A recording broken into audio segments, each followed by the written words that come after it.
નમસ્કાર ખેડૂત મિત્રો, ખેડૂત વિકાસ યુટ્યુબ ચેનલમાં સ્વાગત છે।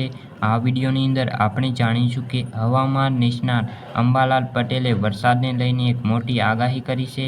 તેના વિશે સંપૂર્ણ માહિતી આ વિડીયોની અંદર મેળવશું।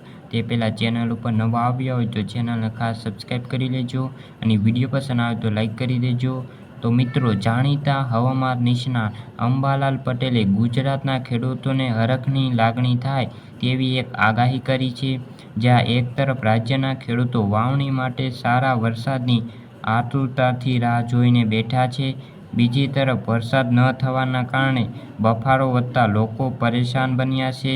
તો મિત્રો, દક્ષિણ ગુજરાતના ભાગોમાં ચોમાસું પહોંચી ગયું છે, પરંતુ મંદ ગતિએ પડી ગયું છે। જોકે હાલ થોડા દિવસોમાં ચોમાસું આગળ વધશે અને કેટલાક વિસ્તારોમાં ભારે પવન સાથે વરસાદની શક્યતા છે। તો મિત્રો, આગામી 5 દિવસ માટે સામાન્ય વરસાદ રહેશે। મહીસાગર, દાહોદ, છોટાઉદેપુર, સુરત, ડાંગ, નવસારી, વલસાડ, તાપી, દમણ, દાદરા નગર હવેલી, અમરેલી અને ભાવનગર જિલ્લામાં સામાન્ય વરસાદની કરવામાં આવી છે। તો હવામાન નિષ્ણાત અંબાલાલ પટેલે જણાવ્યું કે ચોમાસું હાલ મંદ પડી ગયું છે।